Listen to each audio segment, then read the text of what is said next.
Doon lamang sa harap po ng City Hall, doon sa Otek Street, right at the tip of the nose of the Mayor of Baguio City, meron pong pasugalan doon. Sabi po niya, Madam Speaker, huwag niyong pakikialaman ng Baguio. Ayaw mo palang pakialaman ng Baguio, ba't pinakikialaman mo ang legislature? So due respect and in all candor, Madam Speaker, I do not believe that the Mayor of Baguio City has the moral integrity or the rectitude to cast the first stone. The Honorable Marcoleta has 10 minutes. Thank you, Madam Speaker. The Bible says, do not judge, and you will not be judged. Do not condemn, and you will not be condemned. On July 3, 2023, the City Mayor of Baguio spoke before the personnel of the Philippine National Police at its headquarters in Quezon City in its flag-raising ceremony. Initially, Madam Speaker, he spoke about technology and governance, how local governments can enhance the way they govern, the way they process, the way they manage local government units. Surprisingly, he discarded, as he said, his prepared speech, and he allegedly talked from his heart and from his mind. He talked about the mounting national budget of the country. He said about 13.86 trillion pesos, taking swipe at the former President Rodrigo Duterte, saying that in his term, the national budget rose to 142%. And he said he is very much worried. He said that only a few raise hell. And at that point, he said that he himself and some of his colleagues in the PNP are prepared to contribute reasonable part of their pension to address the national budget. But suddenly, he turned and pointed an accusing finger to the legislature. Mabuti po, Madam Speaker, basahin ko po yung parte ng kanyang sinabi. Ito po, and I quote, "Pero nakakalungkot, nothing have we heard from our legislators that they are willing to give up their pork barrels. Nakakalungkot na meron na nga silang tinatawag na porsyento sa bawat project, hindi pa nagsawa. May porsyento na nga sila pa ang contractor, sila pa rin ang supplier. Hintayin natin kung anong sasabihin ng ating mga magigiting na legislators. Hintayin natin silang magsalita. Hopefully, one of them will come out in the open and tell us it is about time that legislators should also give a big contribution to address a national government issue, especially on our national debt." Big words, Madam Speaker. It is as if the good mayor of Baguio would like to portray himself as the knight in shining armor, armed with a silver bullet to address corruption in this country. I'd like to believe that he is trying to project himself as the Hercules of Greece in mythology, who was tried to cleanse the Augean stables, the modern reference of graft and corruption, Madam Speaker. And so this representation initially reacted in his program several days ago. Armed with the annual audit report of COA ending December 31, 2022, this representation pointed out that 347 development projects prioritized by the city of Baguio were never implemented. They are worth 943 million pesos, Madam Speaker. So the intended purpose, the intended socio-economic and environmental services to the targeted beneficiaries were not delivered.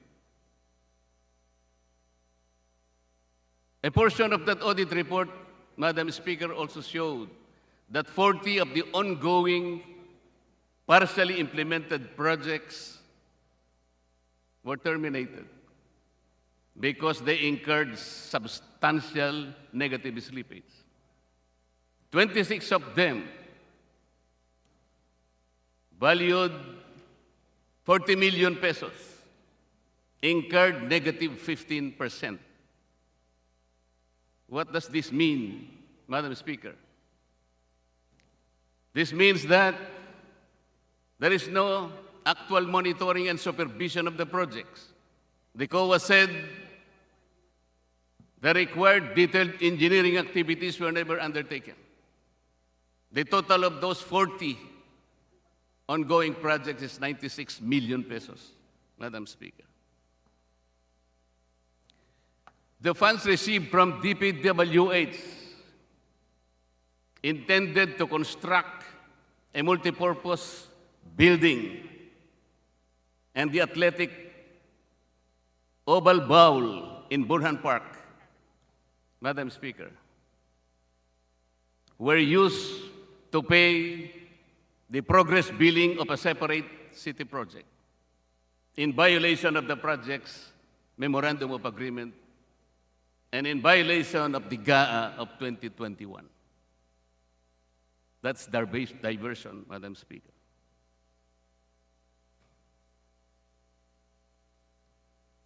Madam Speaker, the accounts of the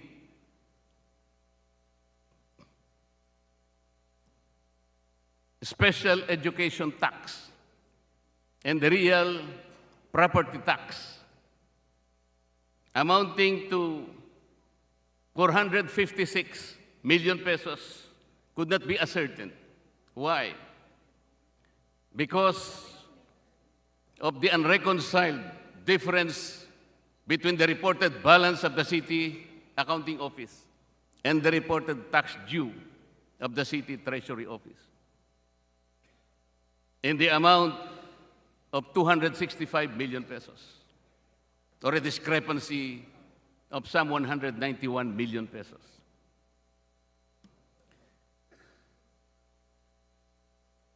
By December 31, 2022, the total unsettled notice of disallowances and charges, Madam Speaker, as audited by COA, totaled 235 million pesos.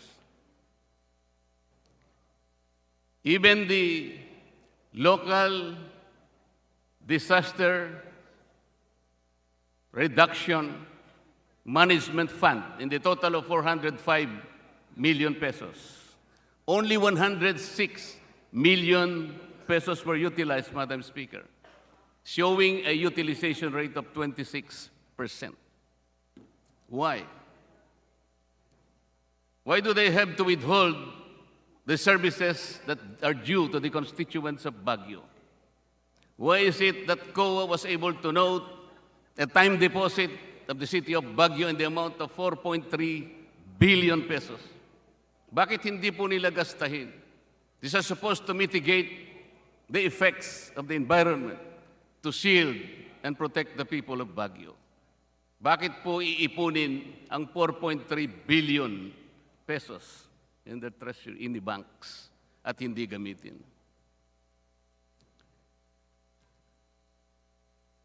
Hinamon ko po siya sa aking program, sabi ko, if you're listening, Mayor Magalong, okay naman po yung contribution ng inyong pension, kung gusto po ninyo. Pero maliit po yun. Why don't you give up the confidential fund? Kasi po, meron po kayong confidential fund, according to reports, about 2 million pesos per year. Siguro magsimula po kayo doon and then kung meron po kayong maitulong at na iba pa, makausap nyo yung ibang mga mayors. Whatever amount that you will be able to produce, I will ask the leadership of Congress to match that. Maybe 5 times of the amount that you will be able to produce so that we can address the problem of our national budget. Pero huwag kang magpaparatang. Do not point the accusing finger to the legislature. The legislature is much more greater than the sum total of its parts. Do not generalize.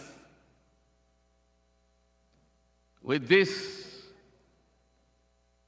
qualified accounts of COA, Madam Speaker, the case of Mayor Magalong is like the pot telling the kettle black.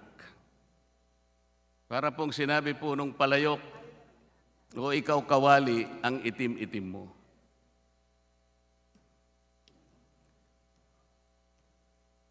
Nasabi ko rin po sa programa ko, Madam Speaker, na maraming illegal gambling dyan sa'yo. Doon lamang sa harap po ng City Hall, doon sa Otek Street, right at the tip of the nose of the mayor of Baguio City, meron pong pasugalan doon. In Dapay, in Ligarda area, doon sa Kayang Hilltop, in Magsaysay area, sa Buknawan, ang dami pong pasugalan. Inamin niya po yun. Sabi niya, hindi ko naman problema yung mga pasugalan. Trabaho ng pulis yan. Sino po ba ang naglalagay ng pulis sa isang syudad, Madam Speaker? Hindi naman ako kanya kumukuha kung ano man ang nagaganap sa pasugalan. Kung hindi ka nagkakaroon, bakit hindi mo ipasara o ipatigil? Masyado naman yatang obvious yun. Sabi pa niya, Madam Speaker, huwag niyong pakikialaman ng Baguio. Ayaw mo palang pakialaman ng Baguio, ba't pinakikialaman mo ang legislature? Did he forget, Madam Speaker, that Congress, aside from legislative functions, meron po tayong dalawa pang natitirang functions. This is the power to conduct inquiry in aid of legislation, as well as the oversight function of Congress. Kaya po natin silang ipatawag. Wag po niyang sasabihin na wag pakialaman ng Baguio. Dahil hindi naman sa kanya ang Baguio.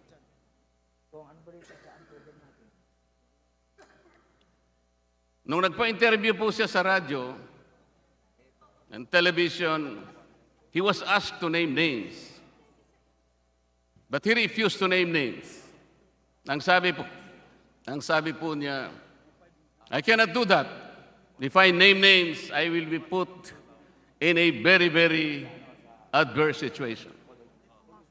How come that he so appeared like he cares about our country?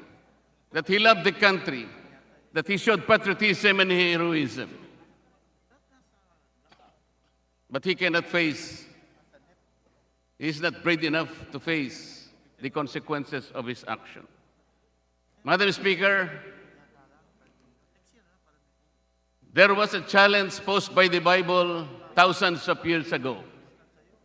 He who is without sin should cast the first stone. With all due respect and in all candor, Madam Speaker, I do not believe that the mayor of Baguio City has the moral integrity or the rectitude to cast the first stone. No one is, Madam Speaker. Thank you very much.